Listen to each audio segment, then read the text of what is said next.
Morning everybody, it's Matthew here, your local bro, back at it again with the craziest football season of all time. You can guess which one it is, 2007.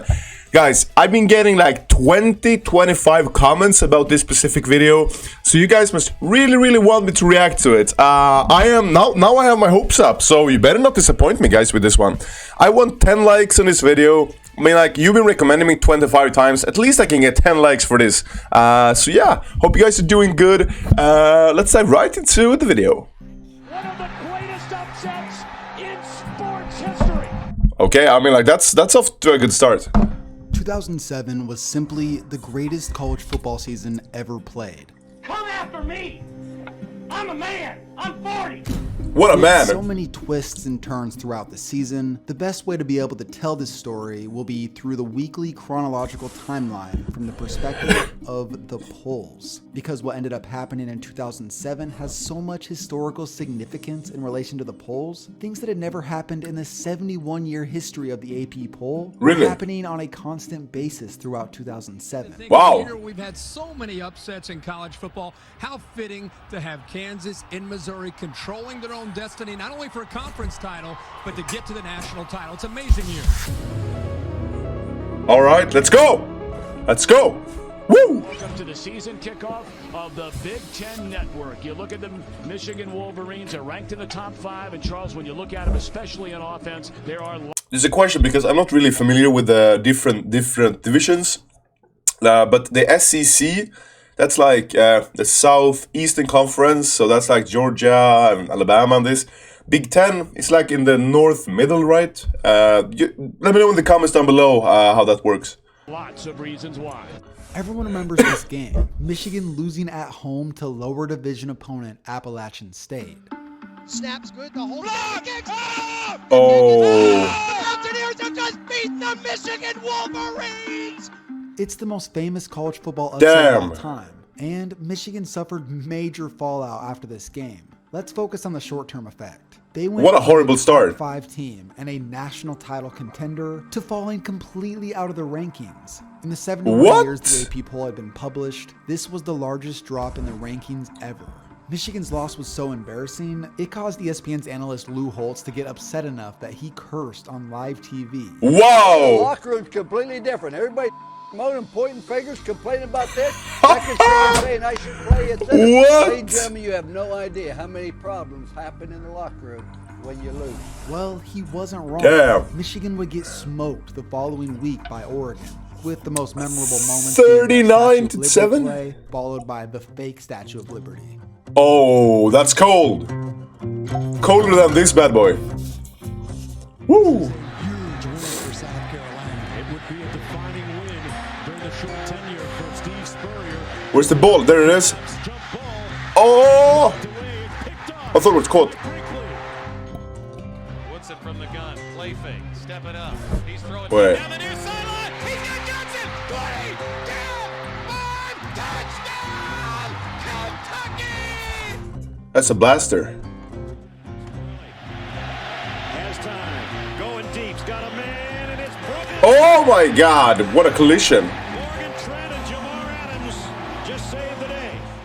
Over the course of weeks 2, 3, and 4, there were a total of 9 upsets. In the grand scheme of college football, this is a pretty normal amount. Things take off, however, in week 5. Sounds much There were so. 8 top 25 teams who lost. Half of them were in the top 10, 3 of which were in the top 5. Things were starting to get weird. This takes us to our first Cinderella story of the video. This is one special night. This is Hey, I was born then. We're about to witness the birth of a college football program behind us. Back in 1997, the University of South Florida had begun their first season of NCAA football. Their Let's go. team meeting was held under a tree, and they had no real football facilities. That's what I like to see. Division I AA school, the team quickly grew, and by 2000, the NCAA felt they were ready to make the move up to Division 1A. Over the course of the next 7 years, they How do you do decent, that? especially for being recently formed, but not in the grand scheme of major college football. They had never been ranked. That was until week 4 of the 2007 season, where USF entered the polls for the first time. After another win, they moved up 5 spots to number 18. Suddenly, Week 5's matchup against number 5 West Virginia had become the biggest game in program history up to that point. Okay, let's go. Snap it. Wilkie takes a knee. 21-13. The biggest game in South Florida history ends with the biggest win in the history of this 11-year-old Bulls football program. But how? How did they win? What was the reason? Okay. The biggest crowd in FAU history today, most of them wearing green and gold for the South Florida Bulls. Just imagine the hype train that the South Florida students were riding. Although this game would be close, USF would win that game, keeping the undefeated season alive. Now, before we continue, I'd like to thank Honey for sponsoring this video. First, it's a good app. Honey is a free browser extension that automatically finds the best promo codes whenever you shop online. I'm talking the best deals from sites like Amazon. It is actually really good. You guys should really try it out. I mean, like, it's a very good thing. It did help me out a lot. A Browns hoodie. And when I got to check out, Honey asked me if they could look for coupons. It ended up saving me just over $25.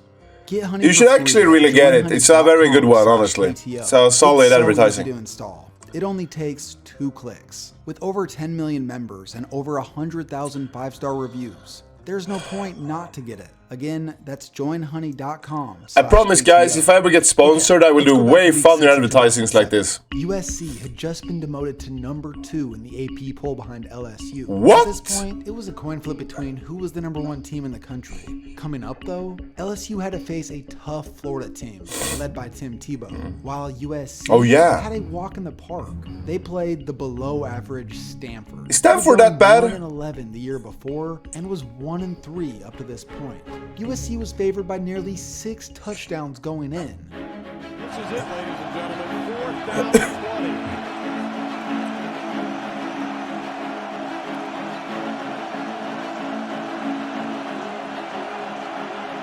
Richard steps up, throws over the middle. Ooh! Right at the Solid catch. Sherman on the reception, and one official has it inside the 10, and that will be a first down. Yes. You know who that is, right? That's the Richard Sherman. He eventually moved to the defensive side of the ball, but before 2009, he was a receiver. And on 4th and 20 in the biggest game of his life up to that point, he had miraculously kept his team alive. Wow. Big ups. Near side.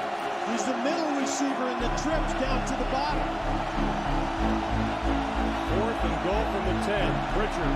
Straight drop, goes to the fade to the other side. Oh, it's a touchdown! Touchdown, USC! Damn! Stanford touchdown! Woo! Stanford, my goodness! They won!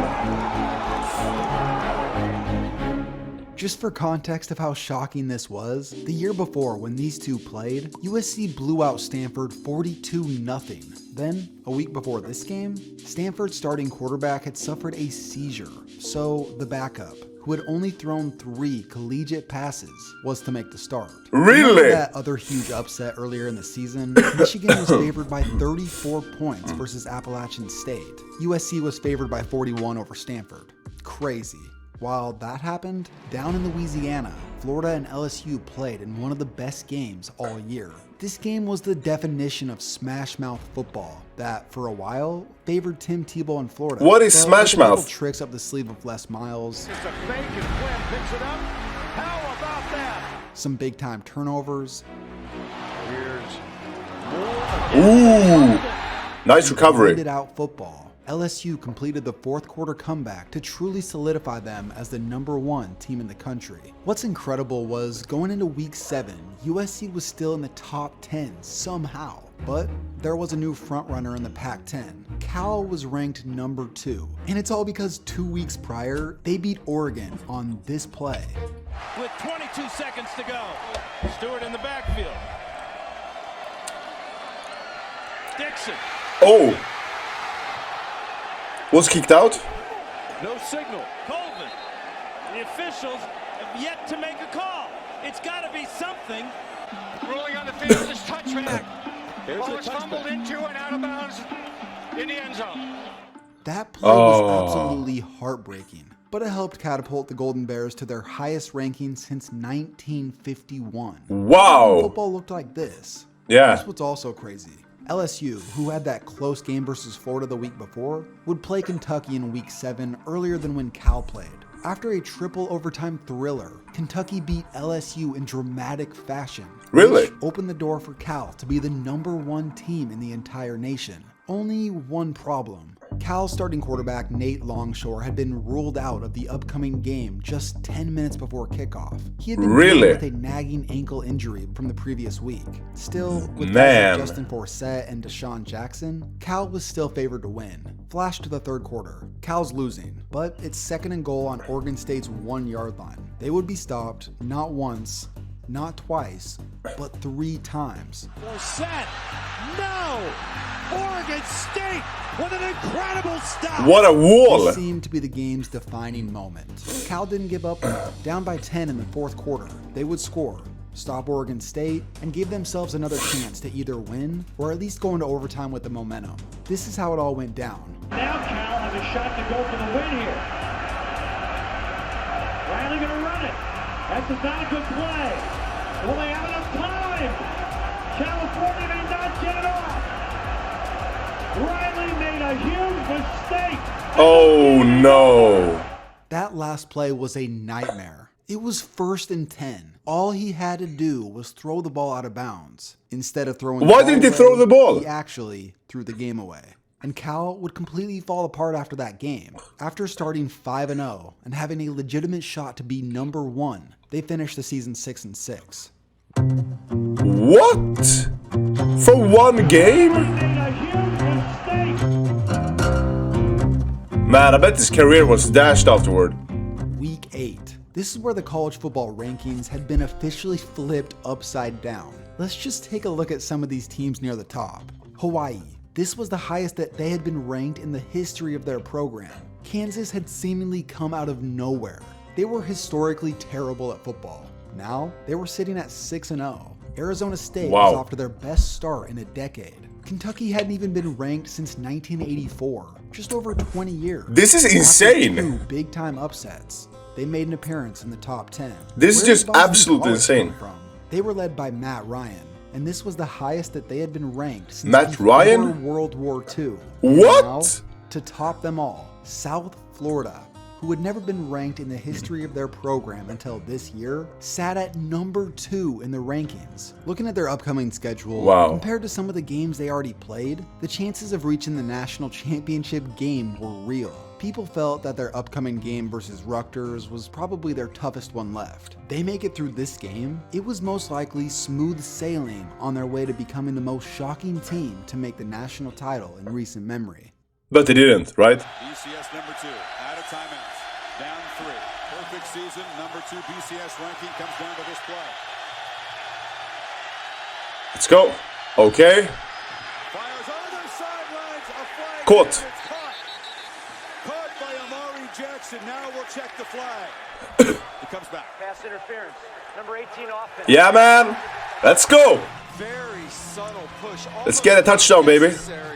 Because Jackson had his sights on the ball, was in a decent position to go get it. Why didn't he cover? 6 men standing 30 yards from line of scrimmage for Rutgers, and Grothy heaves it into 4th and 37. Oh my God, recovered. This Cinderella story. Oh man, what a corny sign. On this play, Grothy. End zone, incomplete. UConn takes over.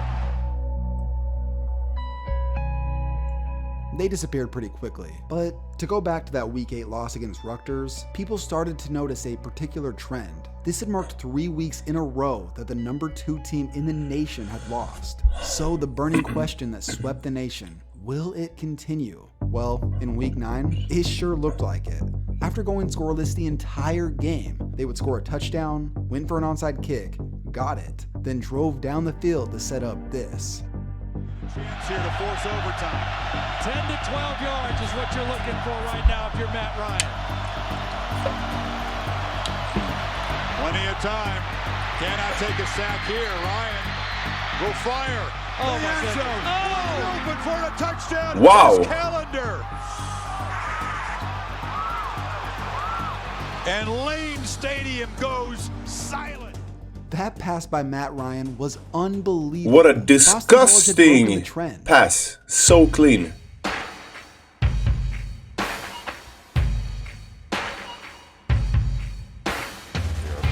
On this 2nd down and 7.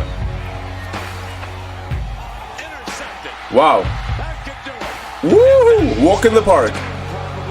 For another number Every day. What is it about number 2 this year? Let me know what you think about Matt Ryan, by the way.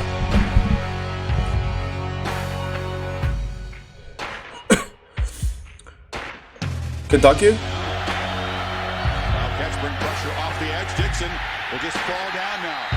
Wanted to try a shovel pass. There was traffic and perhaps a miscommunication, and now Dixon What happened? holding his knee. There was no contact. He just crumpled on the ground. If Dixon doesn't get hurt, Oregon probably wins out, and there's a good chance that he may have won the Heisman Trophy, and the Ducks most likely would have been playing in the national championship. Instead, they become the 5th number 2 team in 7 weeks to lose. No one knows what's going on at this point. Anyone who gets to the top immediately goes down. The week before, I mean, I have seen this in other sports, and usually it's not like beginner's luck, but usually when you are like the underdog and you start winning these games, it's like some kind of mentality that's going on. But then like once you lose the first game, it can just like, you like really burst the bubble. But it's going to be very interesting to see what's going on here. Let me know in the comments down below which team you thought were like the most impressive one during this time. Oregon lost, number 1 Ohio State would lose at home to unranked Illinois. I just remember watching the quarterback Juice Williams tear up the Buckeyes defense. This seemingly ended Ohio State's hopes. What a beautiful sport, man. To the national title. This loss should have been more shocking, but this is the 2007 college football season we're talking about. Nothing was going to shock us at this point. Okay, starting to heat up, man. We welcome you to what certainly could be the game of the year. With Kirk Herbstreit, I'm Brent Musburger. Folks, let this sink in. If either Kansas or Missouri wins their next 2 games, they will play for the national championship. To anyone who had been watching college That's football amazing. for a while, this just felt bizarre. Let me try to explain how weird this is. These two are rivals, which had been going on since 1891. Keep in mind, this goes back to before cars were invented. That's Since so these two started good. Playing football, this was the highest Missouri had been ranked since 1960. And this was the highest that Kansas had ever been ranked. I love so this. This had easily become the best matchup in nearly 120 years. I love this so Before the much. season, some thought that Missouri may be decent. I mean, no one expected them to be near the top 5, so that was a pretty big surprise. But Kansas? Are you kidding me? Just He looks look like at the that Chiefs stat. coach. That is one of the most ridiculous stats. 11-0. That's yeah, impressive. Number 1 LSU lost again in triple overtime. How many times is that going to happen? So now, the winner of this Kansas-Missouri game would be the number 1 team in the nation and would end up playing the following week in the Big 12 championship. They win that game, they play in the national title. Daniel still looking for somebody open. Retreats on the move, complete. Alexander scores.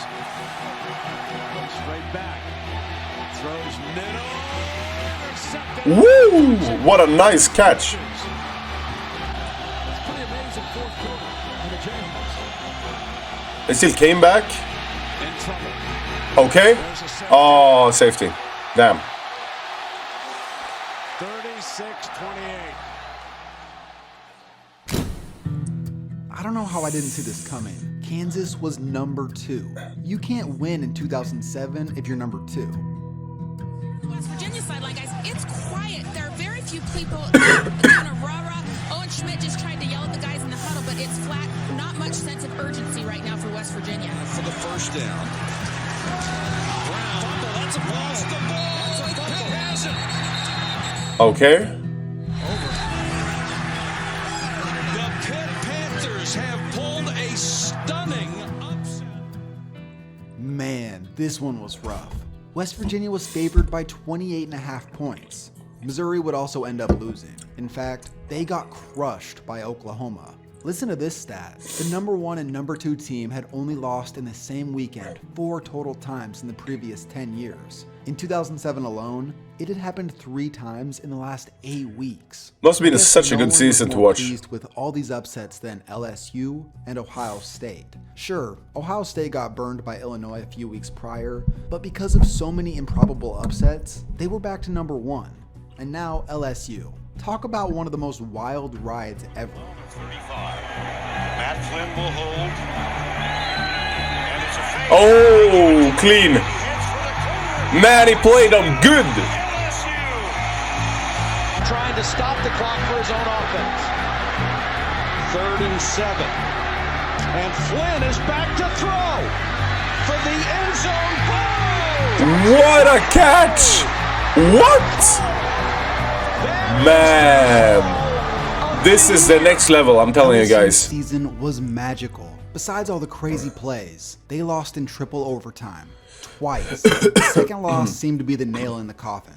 No team in the BCS era had made it to the championship with 2 losses, let alone losing just a week before conference championship weekend. But 2007 has proven to be a first for everything. Although it seemed like luck had gotten LSU to this point, in the actual national title game, it was anything but. Play fake one way, Flynn rolls, dumps it off to early. Oh, nice one. Oh, he got it in, man. Clean job, baby.